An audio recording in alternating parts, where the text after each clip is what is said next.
Na ni mwenzetu huyo Gabi Mtanzania ambaye alikuwa akiongoza matangazo ya kule nyumbani ulipokuwa msiba.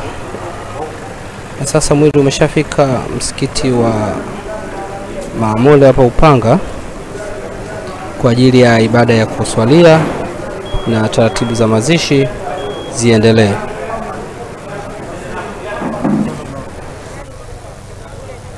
Kama unavyoona mtazamaji, ni ndugu jamaa na waumini au wa dini ya Kiislamu wapo kwa pamoja hapo, wanashirikiana kubeba jeneza lenye mwili na kuliingiza msikitini kwa ajili ya taratibu zingine za mazishi ziweze kuendelea hapa msikitini.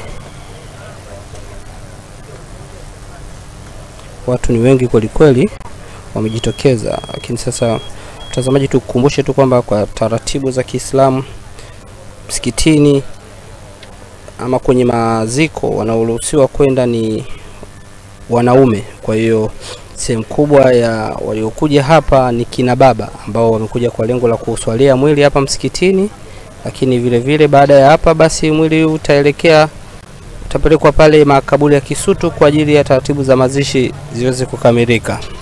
Na hilo unaona ndio jeneza hapo kwa taratibu za dini ya Kiislamu kama inavyohitajika. Hicho ambacho kinaendelea hapa msikitini. Mtazamaji wa Global TV, endelea kuwa nasi Global TV, tuendelee kukupa taarifa na kila ambacho kinaendelea kutoka hapa msikitini Al-Maamule Upanga mpaka kwenye makaburi ya Kisutu ambako ndiko mazishi ya hawa yatafanyika.